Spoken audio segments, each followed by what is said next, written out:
Innal hamdalillah nahmaduhu wa nasta'inuhu wa nastaghfiruh wa na'udzu billahi min shururi anfusina wa sayyiati a'malina may yahdihillahu fala mudilla lahu wa may yudlil fala hadiya lahu asyhadu an la ilaha illallah wahdahu la syarika lahu wa asyhadu anna Muhammadan 'abduhu wa rasuluhu la nabiyya ba'dah sallallahu alaihi wa ala alihi wa sallama tasliman mazida. Qala Rabbuna ta'ala fi kitabihil karim ya ayyuhalladzina amanu taqullaha haqqa tuqatih wa la tamutunna illa wa antum muslimun ya ayyuhan nasu taqu rabbakumul ladzi khalaqakum min nafsin wahidah wa khalaqa minha zawjaha wa batha minhuma rijalan katsiran wa nisaa'a wattaqullaha alladzi tasaaluna bihi wal arham innallaha kana 'alaykum raqiba ya ayyuhalladzina amanu taqullaha wa qulu qawlan sadida yuslih lakum a'malakum wa yaghfir lakum dhunubakum wa may yuti'illaha wa rasulahu faqad faza fawzan 'azima. Amma ba'd, fa inna asdaqal hadithi kitabullah wa khairal hadithi Muhammadin sallallahu alaihi wasallam wa syarrul umuri muhdatsatuha fa inna kulla muhdatsatin bid'ah wa kulla bid'atin dhalalah. Nah, Alhamdulillahirabbil alamin. Segala puji dan syukur kita panjatkan kehadirat Allah Subhanahu wa taala dengan nikmat dan taufik dari Allah Subhanahu wa taala. Di kesempatan siang hari ini Allah Subhanahu wa taala kumpulkan kita semua di majelis ilmu. Mudah-mudahan majelis kita di siang hari ini diberkahi oleh Allah Subhanahu wa taala dan menjadi sebab kita semua dimudahkan oleh Allah Subhanahu wa taala untuk masuk ke dalam surganya. Amin ya rabbal alamin. Sebagaimana sabda Nabi sallallahu alaihi wasallam, "Wa majtama'a qaumun fi baitin min buyutillah yatluna kitaballahi wa yatadarasuna bainahum illa nazalat 'alaihimus sakinah wa ghasyiyatuhumur rahmah wa hafathumul malaikah wa dzakarahumullahu fi man 'indah wa man salaka tariqan yaltamisu fihi 'ilman sahalallahu lahu bihi tariqan ilal jannah." Tidaklah berkumpul satu kaum di dalam salah satu dari rumah-rumah Allah Subhanahu wa taala, yakni mereka berkumpul di dalam masjid, yatluna kitaballahi wa yatadarasuna bainahum. Mereka membaca kitab Allah Subhanahu wa taala dan mereka saling mengajarkannya. Illa nazalat 'alaihimus sakinah, melainkan akan turun kepada mereka as-sakinah, ketenangan. Wa ghasyiyatuhumur rahmah, mereka diliputi rahmat Allah Subhanahu wa taala. Wa hafathumul malaikah, mereka dikelilingi oleh para malaikat. Mereka disayangi oleh Allah Subhanahu wa taala. Wa dzakarahumullahu fi man 'indah, dan Allah Subhanahu wa taala akan sebut nama-nama mereka di hadapan para malaikatnya. Nah, dan tidaklah seorang wa man salaka tariqan yaltamisu fihi 'ilman, dan barang siapa yang menempuh suatu jalan di dalamnya dia ingin mencari ilmu agama Allah Subhanahu wa taala, yakni dia ingin menuntut ilmu. Nah, yaltamisu fihi 'ilman, dia ingin menuntut ilmu. Dia ingin mempelajari tentang agamanya, ilmu tentang agama Islam berdasarkan dalil dari Al-Qur'an dan sunnah Nabi kita Muhammad sallallahu alaihi wasallam, maka sahhalallahu lahu bihi tariqan ilal jannah. Nah, maka Allah Subhanahu wa taala akan mudahkan dia dengan langkahnya tersebut, yakni dengan langkah menuju ke majelis ilmu itu. Allah Subhanahu wa taala akan mudahkan dia untuk masuk ke dalam surga Allah Subhanahu wa taala. Dimudahkan baginya sebuah jalan untuk masuk ke dalam surga Allah Subhanahu wa taala. Nah, jamaah yang semoga dirahmati oleh Allah Subhanahu wa taala, judul pengajian kita di siang hari ini adalah wanita di bulan Ramadan. Nah, wanita yang disebutkan dalam hadis Rasulullah sallallahu alaihi wasallam, demikian pula datangnya Nabi sallallahu alaihi wasallam dengan membawa agama Islam Di dalamnya ada ajaran untuk memuliakan wanita. Nah, ini keutamaan para wanita, mereka adalah orang-orang yang dimuliakan, orang-orang yang dijaga dalam Islam. Ya, karena dulu sebelum Islam datang, orang-orang Arab jahiliyah tidak suka, ya, atau mereka benci, marah kalau istri-istri mereka melahirkan anak perempuan, karena menurut mereka perempuan itu tidak ada gunanya, perempuan itu rendah, perempuan itu hina, perempuan itu tidak ada keutamaannya menurut orang-orang Arab jahiliyah terdahulu. Nah, makanya disebutkan dalam Al-Quran, wa idza busyira ahaduhum bil untha dhalla wajhuhu muswaddan wa huwa kadhim. Ya, apabila salah seorang dari mereka diberikan kabar gembira dengan kelahiran anak perempuannya, nah, maka dhalla wajhuhu muswaddan, wajahnya akan menjadi hitam, ya, karena marahnya. Wa huwa kadhim, dan dia sangat marah.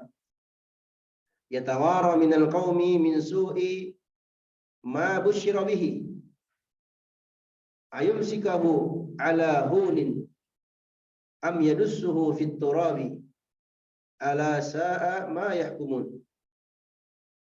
Ya, dia bersembunyi dari banyak orang disebabkan kabar buruk yang disampaikan kepadanya. Yang menurut mereka, kalau anak perempuan yang lahir itu kabar buruk.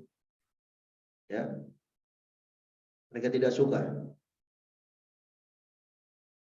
Ayumsikuhu ala hunin am yadussuhu fit turabi. Apakah dia akan memeliharanya dengan menanggung kehinaan dalam kehidupannya, atau dia akan tenggelamkan, dia akan tanamkan, ya, anak perempuan tersebut ke dalam tanah hidup-hidup. Ala sa'a ma yahkumun.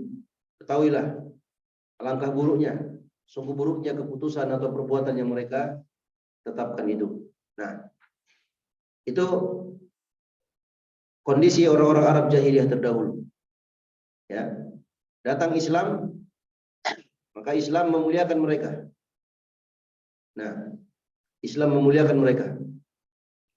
Islam mengajarkan agar kaum pria laki-laki untuk menjadi pemimpin dan menuntun mereka ke jalan yang benar.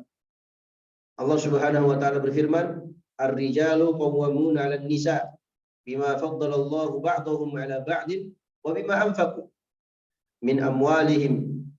As-salihatu qanitatun hafizatun lil ghaibi bima hafizallahu wallati takhafuna nusyuzahunna fa'iduhunna wahjuruhunna fil madaji'i wadribuhunna fa in ata'nakum fala tabghu 'alaihinna sabila innallaha kana 'aliyyan kabira." Para laki-laki, pria adalah qawwamun 'alan nisa, mereka adalah pemimpin, penegak, mereka adalah pembimbing, mereka adalah penasehat, mereka adalah orang-orang yang selalu membimbing para wanita, ya, ke jalan yang benar. Qawwamun 'alan nisa, mereka adalah pemimpin bagi para wanita. Ya, bima faddalallahu ba'dahum 'ala ba'din, dengan apa yang Allah Subhanahu wa taala utamakan sebagian mereka atas sebagian yang lainnya. Jadi Allah utamakan laki-laki, jenis laki-laki diutamakan oleh Allah Subhanahu wa taala dibandingkan jenis perempuan. Bukan berarti oknum-oknum setiap pria laki-laki itu pasti lebih baik daripada perempuan, enggak. Nah, karena ini penyebutan tentang jenis laki-laki. Adapun oknum, secara oknum, ya, kita dapatkan sebagian wanita itu jauh lebih afdol, lebih mulia, lebih baik dibandingkan sebagian laki-laki. Nah, seperti ibunda kita Aisyah radhiyallahu taala anha, ya, itu tentunya lebih afdol, lebih mulia dibandingkan, ya, kaum pria laki-laki yang ada di zaman kita sekarang umpamanya. Nah, dibikin pula keutamaan para wanita-wanita yang taat kepada Allah Subhanahu wa taala. Ya, jadi dalam Islam, ya, wanita dimuliakan oleh Allah Subhanahu wa taala. Makanya dalam hadis yang sahih, Rasulullah Shallallahu alaihi wasallam mewasiatkan kepada para sahabatnya, dan itu berlaku untuk seluruh kaum muslimin, istausu bin nisa'i khaira. Berikanlah nasihat yang baik kepada wanita, kepada perempuan. Nah, Itu diulang-ulangi oleh Rasulullah Shallallahu Alaihi Wasallam. Wastausu bin nisa'i khaira.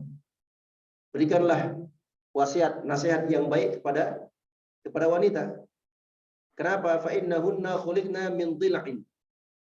Min dhil'in. Karena sesungguhnya para wanita itu diciptakan dari tulang rusuk. Nah, wa inna a'waja syai'in fi dhil'i a'lahu, dan tulang rusuk yang paling bengkok itu adalah yang paling di atas.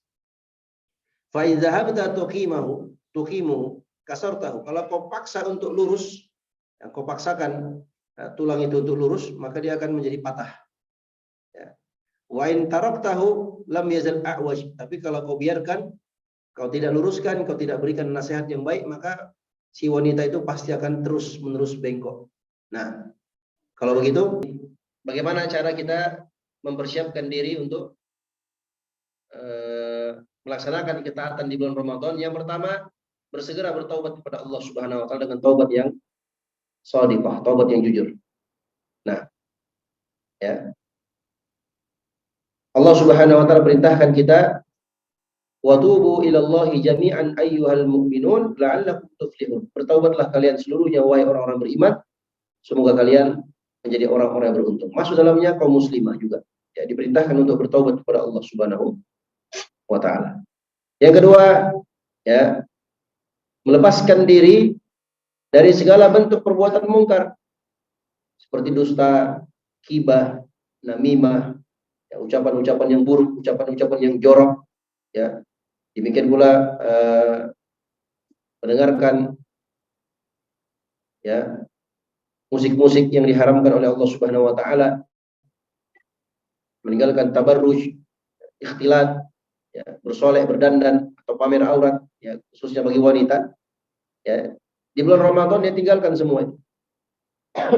Dia berusaha menjadi pribadi muslimah yang baik, pribadi muslimah yang mentaati aturan-aturan Allah Subhanahu wa taala. Nah, ya. Kemudian yang ketiga, dia memperbanyak zikir, doa dan istighfar, serta memperbanyak membaca Al-Qur'an, ya. Memperbanyak baca Al-Qur'an. Ditargetkan, seorang muslimah targetkan. Nah, karena ya, namanya muslimah, ya, apalagi dia punya suami, dia punya kewajiban juga, yang nanti akan kita singgung juga insyaallah taala. Ya, dia harus pintar membagi waktunya. Dia harus pintar membagi waktunya. Di samping kesibukannya mengurus suami dan anak-anaknya, kebutuhan suaminya, demikian pula kewajibannya dalam rumahnya, ya, dia harus membagi waktunya untuk membaca Al-Quran.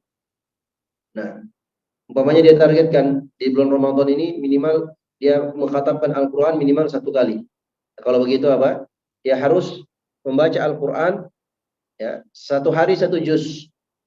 Nah, kalau langsung baca 1 juz itu berat.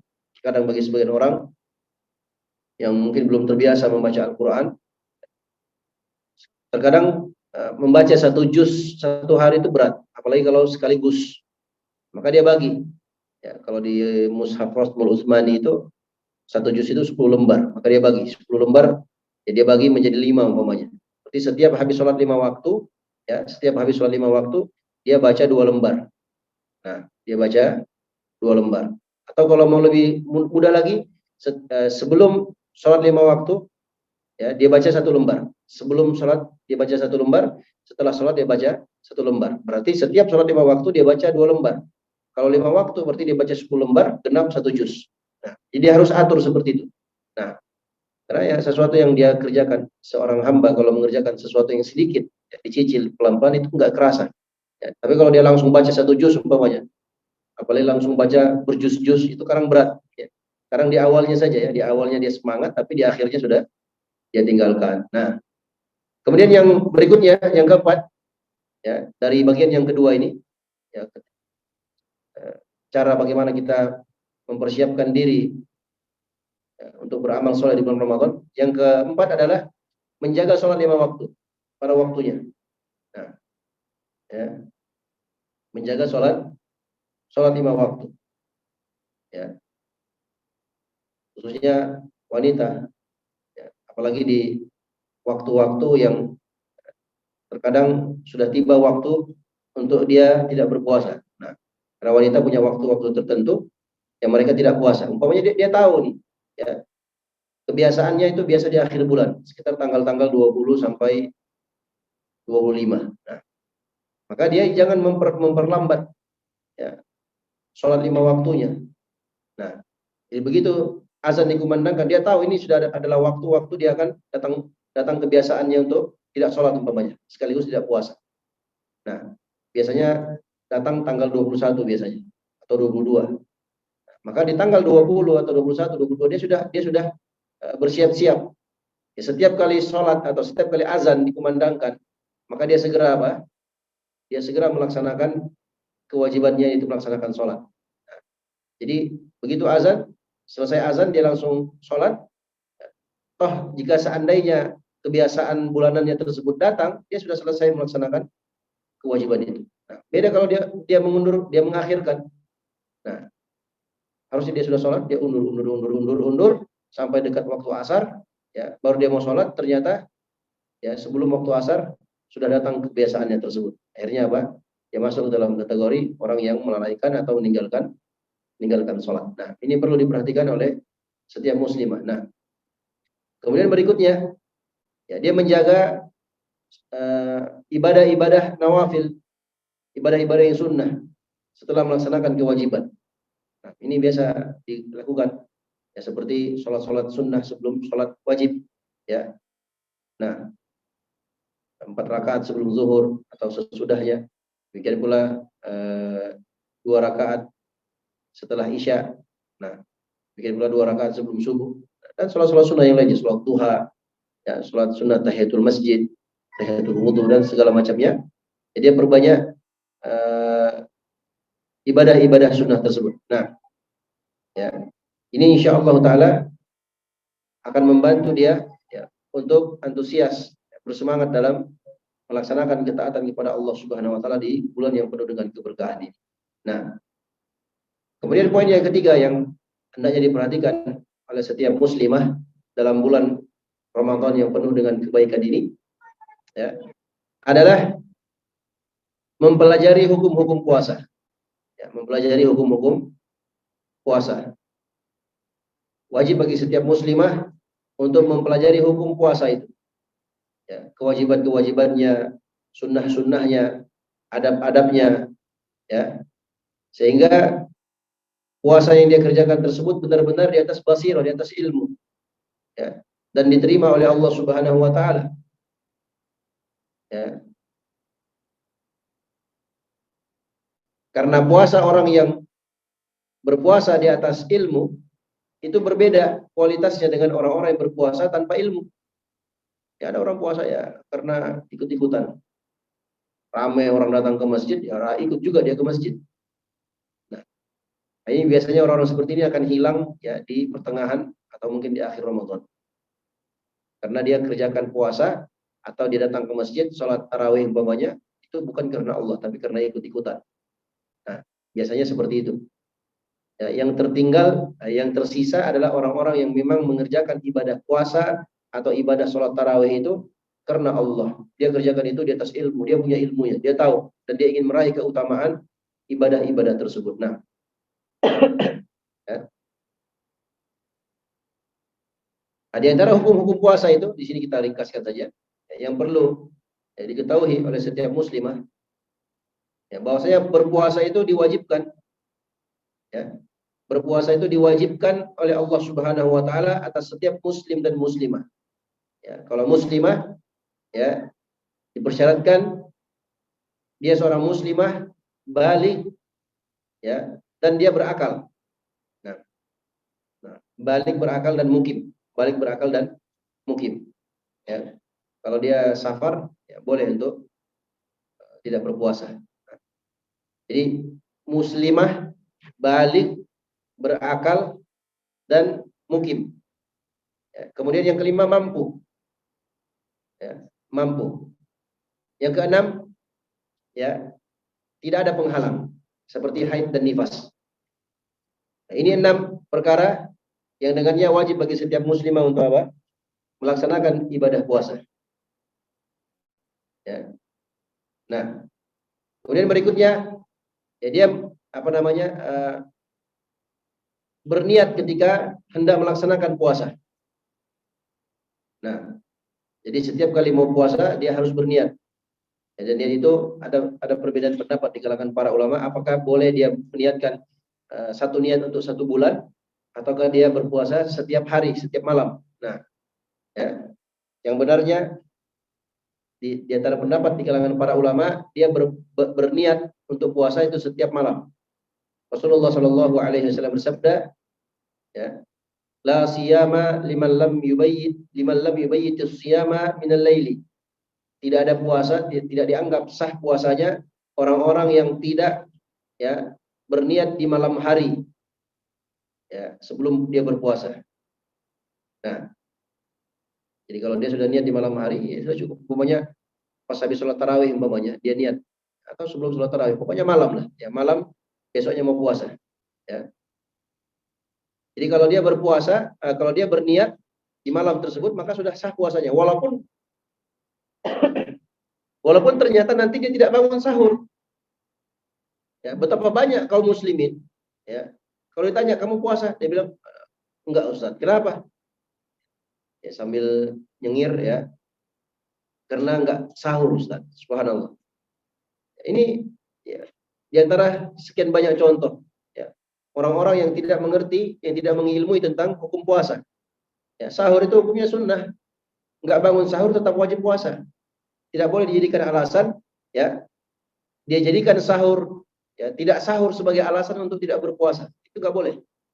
Haram hukumnya, dan, ya, dia mendapatkan dosa yang sangat besar karena meninggalkan puasa. Nah, demikian pula jamaah yang semoga dirahmati Allah Subhanahu wa taala, seorang muslimah harus tahu apa saja pembatal-pembatal puasa. Pembatal puasa itu ada 7. Ya. Yang pertama jima, yang kedua keluar mani, ya, baik itu karena berhubungan suami istri, ya, atau mubasyarah, melakukan muqaddimah, ya. Nah, atau mungkin pendahuluan, ya, bercanda mesra, atau mungkin berciuman atau bersentuhan sehingga keluar air mani, itu membatalkan puasa. Nah, yang ketiga makan dan minum. Nah, makan dan minum. Yang keempat, segala sesuatu yang semakna dengan makan dan minum. Ya. Seperti suntik vitamin atau suntik yang mengandung zat makanan di dalamnya. Nah, itu tidak diperbolehkan. Ya. Kemudian yang keempat, ya, berbekam, mengeluarkan darah dari tubuh. Nah, ya, walaupun nanti ada khilaf juga di kalangan para ulama. Nah, yang kelima, ya, atau yang keenam adalah muntah dengan sengaja. Muntah dengan sengaja. Kalau muntahnya tidak sengaja nggak batal, tapi kalau dia muntah sengaja, dia memasukkan tangannya ke mulutnya, umpamanya tenggorokan, kemudian dia muntahkan, maka itu batal puasanya. Nah, tapi kalau dia umpamanya mabuk, ya, naik bis umpamanya, atau dia naik perahu, naik kapal, oleng mabuk, kemudian dia muntah, ya, atau dia naik motor umpamanya muntah, naik mobil perjalanan jauh, nah, muntah itu tidak batal. Tapi kalau dia sengaja, maka batal puasanya. Nah, yang ketujuh, keluarnya darah haid atau darah nifas. Nah, ini 7 pembatal puasa. Nah, kalau ada 7 perkara ini, maka batal puasanya. Nah, ya.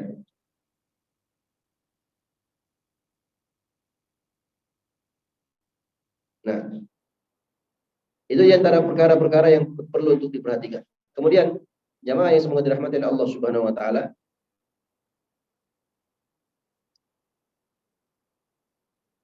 dalam puasa itu disunnahkan untuk menyegerakan sahur dan mengakhirkan menyegerakan berbuka puasa dan mengakhirkan sahur. Jadi, sahur diakhirkan, berbukanya dipercepat. Maksudnya dipercepat di sini, dipercepat ketika azan sudah dikumandangkan. Azan maghrib sudah dikumandangkan, segera dia buka puasa. Jangan ditunda-tunda. Nah, jangan ditunda-tunda. Demikian pula sahur. Sahur itu disunnahkan untuk diakhirkan. Nah, ditanyakan Ibnu Abbas radhiyallahu taala anhu menanyakan pada sahabat Nabi Shallallahu Alaihi Wasallam ini bertanya kepada Zaid bin Thabit radhiyallahu taala anhu, berapa lama jarak antara sahurnya Nabi Shallallahu Alaihi Wasallam dengan azan subuh? Beliau menjawab itu khamsina ayat, itu sekitar 50 ayat, ya, sekitar 50 ayat. Itu 50 ayat yang dibaca dengan santai, dengan pelan. Nah, jadi jaraknya sangat dekat. Ya, jaraknya sangat dekat.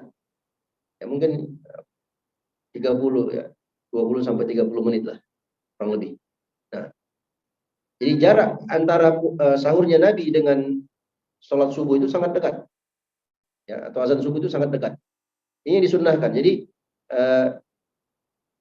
bukan bersahur di tengah malam ya, dia bangun jam 1 atau jam 2. Walaupun sebenarnya boleh-boleh saja, sah-sah saja. Tapi yang disunnahkan itu adalah bersahur di akhir waktu. Nah, dan ini membawa keberkahan jamaah semua dirahmati Allah Subhanahu wa taala. Orang yang ya di antara hikmahnya, orang yang sahurnya belakangan itu terkadang masih tersisa makanan sahurnya tadi, ya, sehingga dia bisa produktif, ya, dia bisa semangat dalam puasanya, tidak loyo, tidak lemas, ya, tidak lemah. Nah, karena kalau dia makan di tengah malam jam 2 umpamanya, setelah itu dia tidur, ya, apalagi kebiasaan sebagian orang, dia sahur jam 2 atau jam 1, jam 2, setelah itu dia tidur sampai pagi, enggak sholat subuh. Nah, beda dengan ya orang-orang yang melaksanakan sunnah Nabi Shallallahu Alaihi Wasallam, dia berpuasa, dia bersahur di akhir waktu sahur. Jadi begitu habis selesai sahur, azan, dia langsung sholat. Nah, dia langsung sholat. Ya, inilah keutamaan orang-orang yang mempelajari sunnah Nabi Shallallahu Alaihi Wasallam dalam berpuasa. Ya, dia pelajari ilmunya sehingga dia tahu, sehingga kualitas puasanya yang dia kerjakan itu lebih berkualitas, ya, lebih baik, ya, kadarnya di sisi Allah Subhanahu wa taala. Nah, ya. Demikian pula dia mempelajari tentang hal-hal yang tidak membatalkan puasa. Nah, orang-orang yang dibolehkan untuk tidak berpuasa, ya, seperti wanita hamil, wanita yang menyusui, ya, dikiaskan kepada orang yang sakit, ya, mereka boleh untuk tidak berpuasa. Nah, tapi nanti mereka qadha, ya, nanti mereka qadha berdasarkan sabda Nabi Shallallahu Alaihi Wasallam, Innallaha wada'a 'alal musafiri as-sawma wa syatra as-salah wa 'anil hamili wal murdi'i as-sawm. Sungguhnya Allah Subhanahu wa taala mewajibkan atas seorang musafir, ya, untuk berpuasa. Atau Allah wada'a meletakkan, menggugurkan kewajiban bagi seorang musafir untuk berpuasa. Artinya dia boleh untuk tidak berpuasa. Ya. Wa syatrus shalah, dan dia boleh melaksanakan sebagian dari salat. Pokoknya salat 4 rakaat dikosor menjadi 2, itu boleh. Ya, khusus dalam safar saja. Demikian pula untuk orang wanita yang hamil dan wanita yang menyusui, ya, boleh bagi dia untuk tidak berpuasa. Nah, demikian pula hal-hal yang tidak membatalkan puasa seperti mencium bau masakan, bahkan dibolehkan bagi ibu-ibu, ya, wanita istri yang memasak makanan, dia rasakan makanan tersebut tanpa menelannya. Pokoknya dia mau tahu ini asin apa tidak, manis atau bagaimana, dia rasa, dicicip. Setelah dia rasakan asin, dia buang lagi. Nah, itu dibolehkan. Ya, yang penting tidak sampai ke tenggorokan. Demikian pula mencium bau masakan. Ada sebagian ibu-ibu, masya Allah, ya, dia kalau masak dia nggak perlu rasa, dia cuma cium baunya saja. Dia cium, oh ini pas. Ada yang seperti itu, subhanallah, luar biasa. Ya. Kalau laki-laki ya nggak bisa rasakan. Ya, terkadang masakannya enak pun dia bilang nggak enak. Nah, ya. Kalau ibu-ibu itu, perempuan itu dia, Allah berikan mereka kelebihan di situ. Ya, walaupun bukan berarti nggak ada laki-laki yang bisa masak, ada juga. Ya, saya pernah kenal seorang pria yang dia jago masak. Sama, dia cuma cium baunya, ini asin ini pasti. Nah, itu dia rasa, ya benar asin. Nah, ini masakannya terlalu itu. Dia tahu dengan mencium baunya. Ya, karena memang pengalamannya. Ada ibu-ibu yang seperti itu. Ya, jadi wanita muslimah, ya, dibolehkan untuk merasakan atau mencicipi makanannya tersebut, mencicipi di sini bukan ditelan ya, cuma dia rasa saja rasanya, setelah itu dia buang kembali. Nah, demikian pula mencium bau masakan itu diperbolehkan. Nah, ya,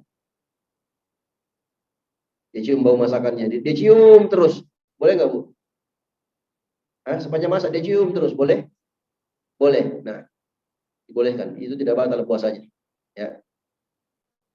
Demikian pula dibolehkan untuk mandi, ya, dibolehkan untuk mandi. Nah, sebagian orang menyangka mandi itu membatalkan puasa. Padahal mandi tidak membatalkan puasa. Sudah kita sebutkan tadi 7 pembatal puasa. Yang lainnya tidak masuk dalam kategori pembatal puasa. Nah, demikian pula sabda Nabi SAW ini sudah kita sebutkan tadi. La yazalun nasu bi khairin ma ajjalul fitr. Senantiasa manusia, ya, hamba-hamba Allah Subhanahu wa taala itu berada dalam kebaikan selama mereka menyegerakan berbuka puasa. Nah, ya. Baik, ini perkara-perkara yang perlu diperhatikan dalam poin yang ketiga ini. Poin yang keempat yang perlu untuk diperhatikan oleh setiap muslimah, ya. Puasa Ramadan itu adalah bulan berpuasa, bukan bulan makan dan minum. Allah Subhanahu wa taala wajibkan untuk berpuasa di bulan Ramadan. Supaya apa? Supaya kita terbiasa untuk bersabar dan kuat, ya. Kuat menanggung beban dalam keadaan lapar, ya. Sehingga itu bisa memotivasi kita atau melatih kita menjadi hamba-hamba yang bersabar, kuat melawan hawa nafsunya. Kan dalam puasa itu kan nggak boleh makan, nggak boleh minum, ya. Tidak boleh mendatangi istri, ya. Tidak boleh melakukan hubungan suami istri. Itu semua masuk dalam kategori hawa nafsu. Nah, ya, Allah Subhanahu wa taala berfirman, "Ya ayyuhalladzina amanu kutiba alaikumusyamu kama kutiba alal ladzina min qablikum la'allakum tattaqun." Wahai orang-orang yang beriman, telah diwajibkan atas kalian untuk berpuasa sebagaimana diwajibkan untuk orang-orang sebelum kalian. Ya. Supaya apa? La'allakum tattaqun, supaya kalian menjadi orang yang bertakwa. Jadi kita berpuasa supaya menjadi orang yang bertakwa. Kenapa kita harus menjadi orang yang bertakwa? Karena masuk surga itu harus adalah orang-orang yang bertakwa. Nah, artinya selain orang yang bertakwa tidak boleh masuk surga. Dengan kata yang lebih simpel, ya, kalau mau masuk surga harus puasa. Ya, karena puasa itu menjadikan kita, ya, seorang hamba yang bertakwa. Surga tidak bisa dimasuki kecuali hanya hamba-hamba yang bertakwa kepada Allah Subhanahu wa taala. Nah, sebagian ulama salaf ditanya tentang puasa. Kenapa puasa itu disyariatkan? Mereka mengatakan liyadzuqal ghaniyyu ta'mal ju'i fala yansal faqir. Nah, supaya orang-orang yang kaya itu merasakan rasanya kelaparan, ya, sehingga mereka tidak lupa kepada orang yang fakir, yang miskin. Ini latihan sebenarnya, ya. Supaya orang-orang kaya yang banyak duit, yang banyak harta itu, ya, mereka tahu, oh begini ternyata rasanya lapar nggak makan itu, ya kayak gitu. Padahal cuma nggak makan 12 jam, ya 14 jam lah, ya, minimal atau maksimal. Nah, sedangkan di sana ada orang-orang miskin yang mungkin mereka satu hari, ya, sehari semalam, bahkan 2 hari, bahkan mungkin 3 hari nggak makan. Ya, supaya orang-orang kaya ini merasakan sehingga mereka tidak lupa kepada orang miskin, orang fakir, ya, yang membuat mereka, ya, tergerak hatinya untuk bersedekah, ya, untuk berbuat kebaikan pada orang-orang yang fakir atau orang-orang miskin. Nah, ya. Kemudian poin yang kelima, jamaah yang semoga dirahmati Allah Subhanahu wa taala, ikhwati rahimani wa rahimakumullah. Bulan Ramadan adalah bulan Al-Qur'an. Bulan Ramadan adalah bulan Al-Qur'an.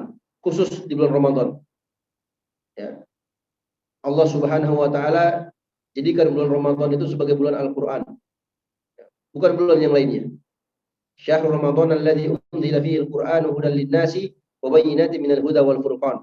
Bulan Ramadan adalah bulan yang Allah turunkan di dalamnya Al-Qur'an sebagai petunjuk bagi seluruh manusia dan penjelas akan segala sesuatu berupa petunjuk, dan Al-Furqan. Al-Furqan pembeda antara kebenaran dan kebatilan. Nah, maka Bulan Ramadan itu adalah bulan di mana kita memperbanyak membaca Al-Quran. Masuk dalamnya memperbanyak kebaikan. Disebutkan dalam hadits yang sahih dari Ibnu Abbas radhiyallahu taala anhu, kana Nabi sallallahu alaihi wasallam ajwadun nas, wa kana ajwadu ma yakunu fi Ramadan, hina yalqahu Jibril, wa kana Jibril yalqahu fi kulli lailatin min Ramadan fayudarisuhu al-Quran. Nah, Rasulullah sallallahu alaihi wasallam itu adalah manusia yang dermawan. Lebih dermawan lagi ketika masuk bulan Ramadan. Sampai beliau ditemui oleh malaikat Jibril itu setiap malam.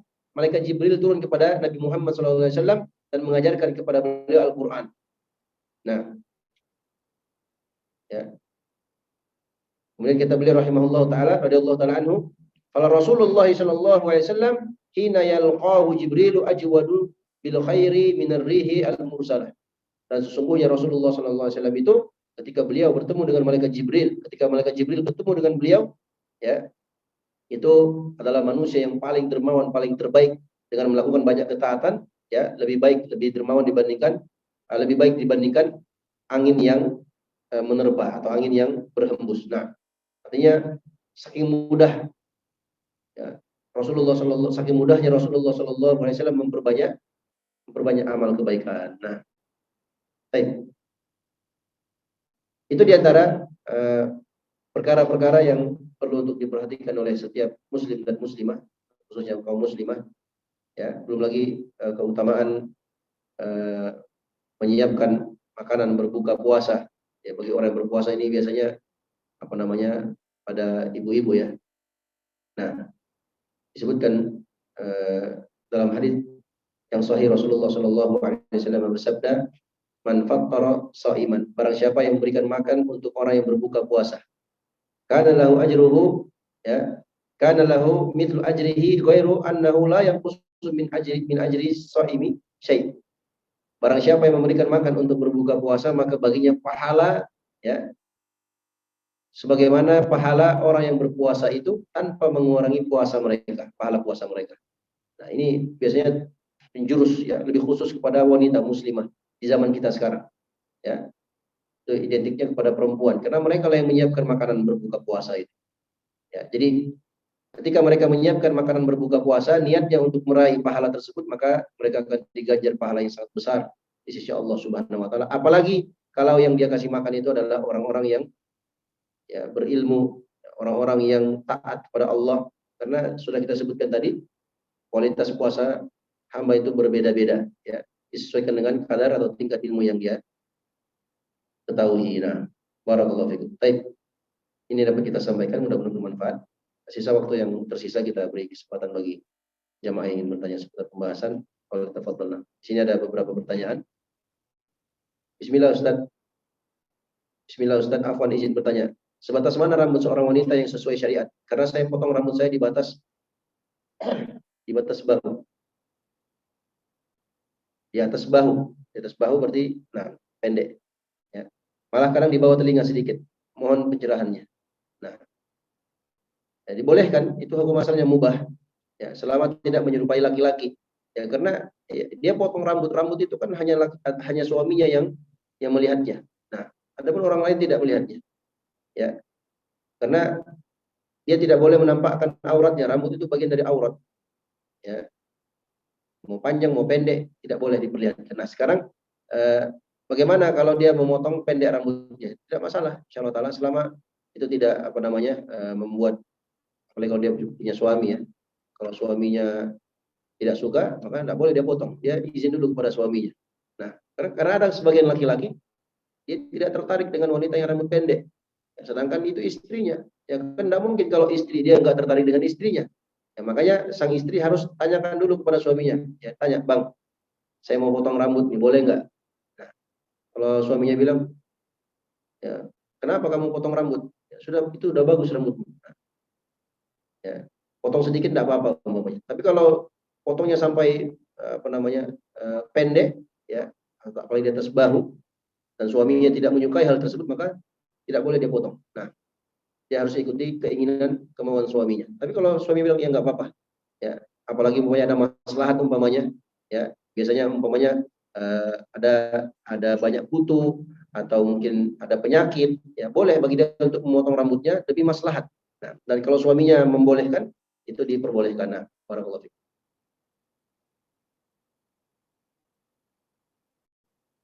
Assalamualaikum Ustaz. Waalaikumsalam warahmatullahi wabarakatuh. Izin bertanya, nah, untuk wanita yang sedang pengobatan kanker payudara dan dan sedang kemoterapi yang efeknya mual-mual dan muntah serta lidah berasa pahit, apakah bisa diganti dengan fidyah?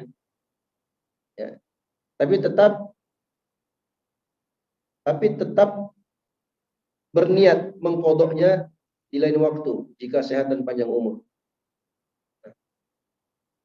Pengobatan kanker payudara. Baik. Kalau sakitnya, ya, jadi kesimpulan pembahasan tentang sakit itu, kalau sakitnya itu adalah sakit yang memudaratkan dia, ya, ketika puasa, maka boleh bagi dia untuk tidak berpuasa. Nah, kalau begitu relatif, ya kan? Kalau dia pengobatan dengan pengobatan kemoterapi atau pengobatan kanker payudara atau bisa dengannya, kalau dia lihat, ya, dia lebih tahu tentang dirinya. Kalau dia berpuasa akan memudaratkan dirinya, ya, bisa hilang nyawanya umpamanya, maka boleh bagi dia untuk tidak berpuasa. Nah, tapi nanti dia qadha. Tapi kalau enggak, tidak mengapa, ya, alias ya cuma mual-mual saja, ya lidah cuma pahit-pahit saja, ya dia wajib puasa. Nah, sekali ya dia puasa pun pahit-pahit juga. Banyak orang kalau puasa tuh pahit-pahit lidahnya karena memang enggak ada masuk makanan.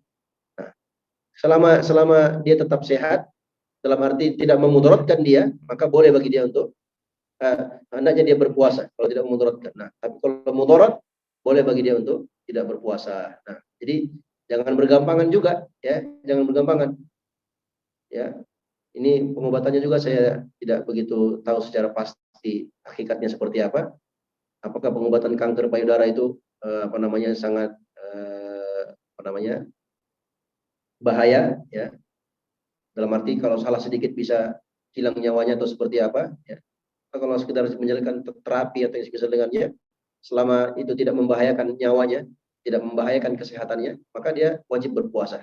Tapi kalau membahayakan, ya, sakitnya tersebut membuat dia tidak mampu untuk berpuasa, boleh bagi dia untuk tidak berpuasa. Dan ini bisa kita lihat dan cek kepada diri kita masing-masing. Nah, ya, harus jujur kepada Allah Subhanahu wa Ta'ala. Kalau dia rasa, ya, nggak masalah kok, saya kuat kok puasa. Ya, ini kan terapinya ini aja, maka dia wajib puasa. Nah,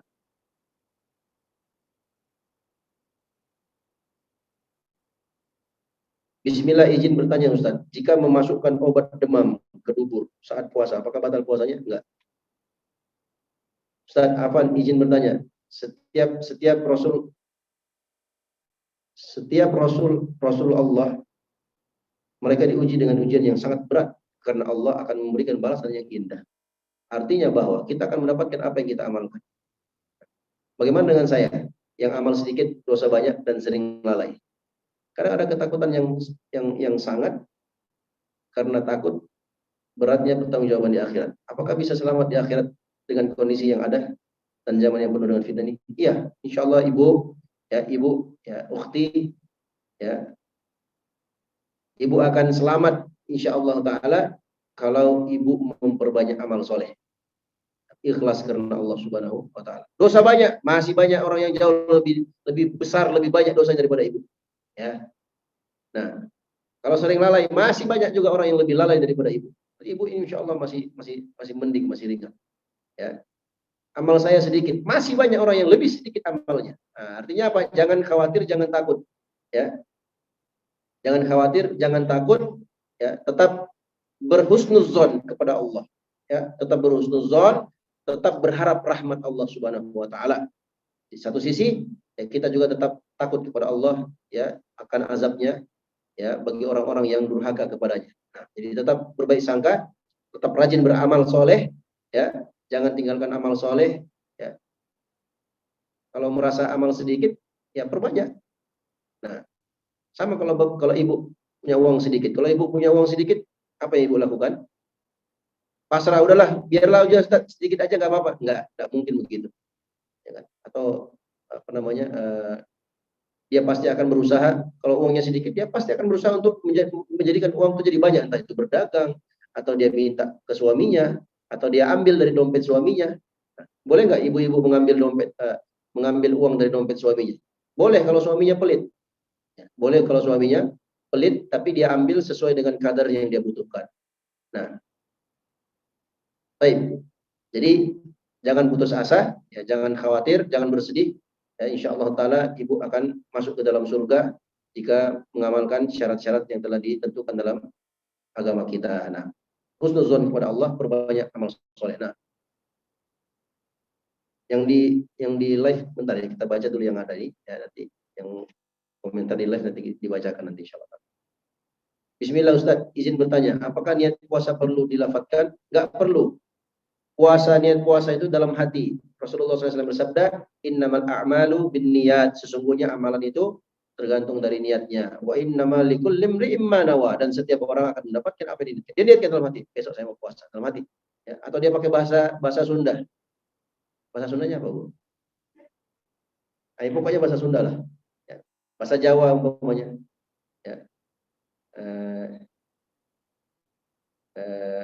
Saya mau puasa besok umpamanya. Sudah cukup. Jadi nggak perlu dia memberatkan diri. Nawai itu sauma godin adaan dan segala itu nggak perlu seperti itu. Tapi kalau dia mau ucapkan dia mau niatkan seperti dalam hatinya, dalam hati nawai itu sauma godin dan seterusnya boleh. Kalau dia nggak mau ribet, saya niat puasa besok udah selesai. Jadi agama kita itu mudah. Ya. Berat itu karena kita terlalu memberat-beratkan diri. Ada orang, kenapa kamu nggak sholat? Saya nggak tahu niatnya Ustaz. Masya Allah. Kenapa kamu nggak puasa? Saya nggak tahu niat puasa Ustaz. Padahal niat itu dia niatkan, ya cukup dia niatkan saja. Kalau mau contoh yang lebih mudah, gampang dipahami. Setiap kali ibu-ibu kalau mau makan, apakah niat dalam hatinya? Ada nggak tergerak niat? Pokoknya kalau dia lapar, pengen makan ada nggak? Ada, itu niatnya itu dalam hatinya dia mau makan. Nah, kan tidak mungkin setiap kali makan saya berniat untuk makan karena Allah Subhanahu Wa Taala, kan tidak mungkin. Atau dia mau berdiri dia ucapkan, dia lafadzkan, nggak ada. Jadi melafatkan niat itu ya dalam melaksanakan ibadah itu tidak ada dalilnya. Nabi tidak pernah melakukan hal itu. Sholli fardhu dhuhri arba rakaatin adaan ma'muman lillahi taala. Itu nggak ada. Ya. Atau qodaan itu nggak ada. Dalam agama kita itu nggak ada seperti itu. Ya, Nabi Shallallahu alaihi wasallam tidak pernah mencontohkan seperti itu. Nah, cuman di sana ada ulama yang membolehkan bagi mereka-mereka yang was-was. Jadi kalau dia niat dalam hati, karena nanti takutnya kalau dia takbir nanti dia batalkan, dia ulangi lagi, dia batalkan, dia ulangi, terulang-ulang. Nah, untuk menutupi rasa was-was ini, sebagian ulama membolehkan dia melafadzkan niatnya. Nah, ya, untuk menguatkan apa? Menguatkan niat dalam hatinya. Tapi sekali lagi kita tegaskan bahwasanya itu tidak pernah dicontohkan oleh Nabi kita Muhammad Sallallahu Alaihi Wasallam. Cukup dia niatkan dalam hatinya. Nah, barakallahu fiik. Pertanyaan dari hamba Allah. Bismillah, semoga Ustaz selalu Allah rahmati. Amin ya rabbal alamin. Semoga penanya juga demikian. Izin bertanya Ustaz, apabila seorang yang hamil besar, apakah ada rukhsah baginya untuk sholat fardu dilakukan sambil duduk? Nah, semoga Ustaz mudahkan menjawab pertanyaan ini. Syukran. Nah, barakallahu fikum. Ya, kalau dia hamil besar sulit baginya untuk menggerakkan ininya, takut dikhawatirkan akan terjadi sesuatu pada kandungannya, boleh bagi dia untuk sholat duduk. Nah, dia tidak mampu berdiri, ya, tidak mampu berdiri. Kalau dia berdiri, sujud, ruku itu berat ya, takut ya ada apa-apa pada bayinya. Boleh dia untuk sholat duduk. Nah, Bismillah. Assalamualaikum warahmatullahi wabarakatuh. Izin bertanya Ustaz. Nah, untuk ibu hamil, hukum yang paling kuat fidyah saja atau mengqadha? Nah, karena banyak perbedaan pendapat, mana yang paling rajih? Syukron. Nah, ya. Ada perbedaan pendapat. Nah, ya. Kalau saya yang ditanya, mana yang paling kuat? Ya. Dia membayar fidyah saja, ataukah dia juga harus mengqadha? Jadi ada beberapa pendapat di kalangan para ulama. Ada yang mengatakan dia wajib membayar fidyah, ya, dan qadha sekaligus. Ada yang mengatakan enggak, dia cukup bayar fidyah saja. Nah, ya. Ada yang mengatakan dia mengqadha. Wallahu alam, wallahu taala alam, ya dia mengqadha. Ya. mengqadha sesuai dengan apa kemampuannya.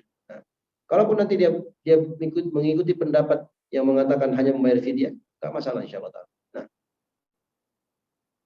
baik. Ini gimana nih di HP? Dikirim di WA saya?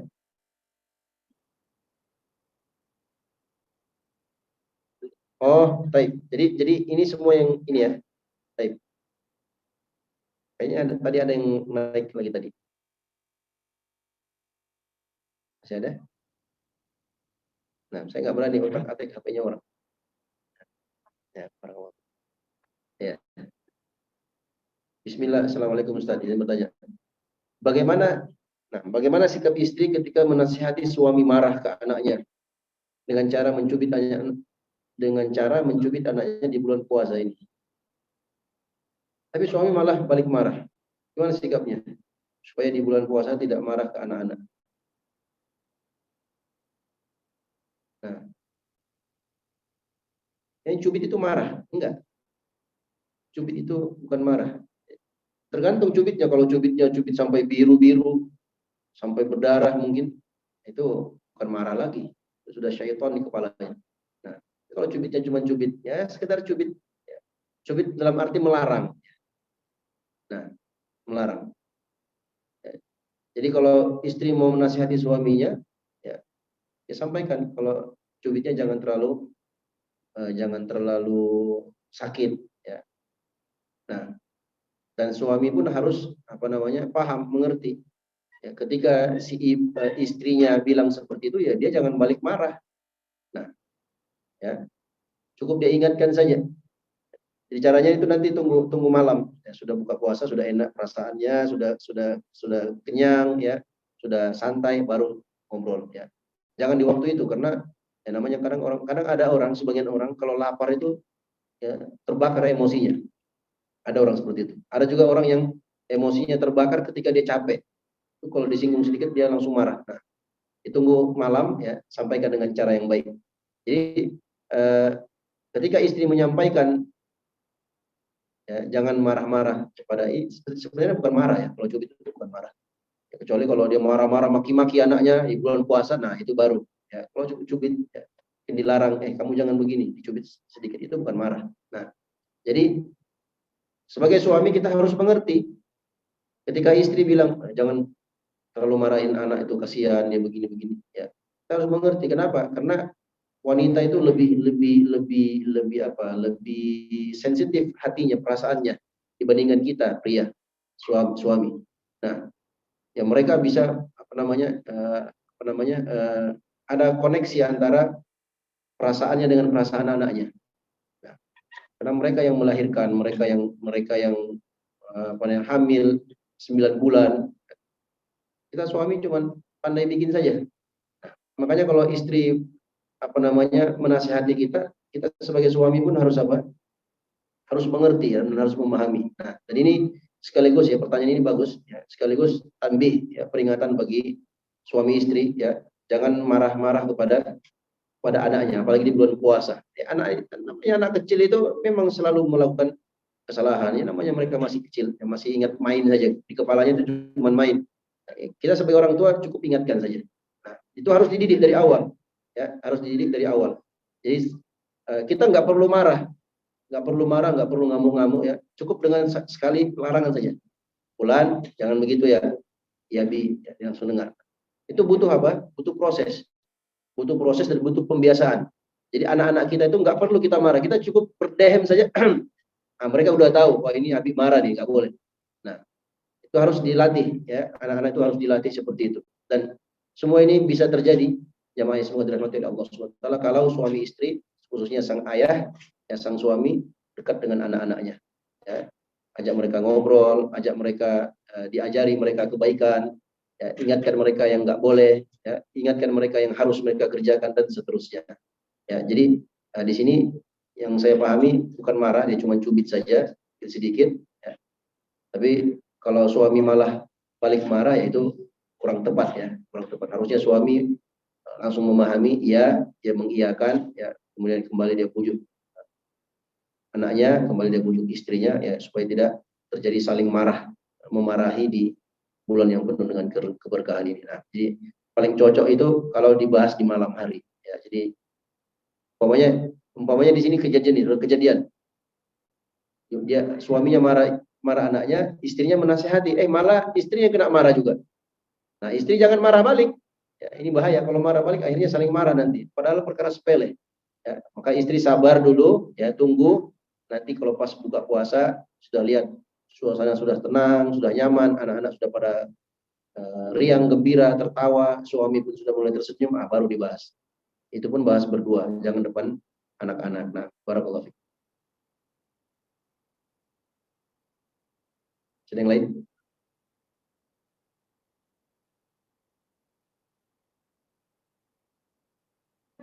Sudah? Baik. Kalau tidak ada lagi pertanyaan, kita cukupkan sampai di sini. Ya, mudah-mudahan bermanfaat. Kita memohon dan berdoa kepada Allah Subhanahu wa taala. Semoga Allah Subhanahu wa taala berikan taufiknya kepada kita semua untuk selalu istiqomah di atas agamanya, istiqomah dalam menuntut ilmu agamanya, dan semoga Allah Subhanahu wa taala berikan taufiknya kepada kita semua untuk meraih husnul khatimah di akhir kehidupan kita. Dan semoga di Ramadan kali ini Allah berikan taufiknya kepada kita untuk menjadi hamba-hamba yang antusias dalam mengamalkan amalan saleh, bersungguh-sungguh untuk meraih keutamaan-keutamaan dan janji-janji yang Allah janjikan di bulan yang penuh dengan keberkahan ini. Amin ya rabbal alamin. Wallahu taala alam wa sallallahu ala Muhammadin wa ala alihi washabbihi ajmain. Kita tutup majelis kita dengan doa kafaratul majelis. Subhanakallahumma wa bihamdika asyhadu an la ilaha illa anta astaghfiruka wa atubu ilaik. Assalamualaikum warahmatullahi wabarakatuh.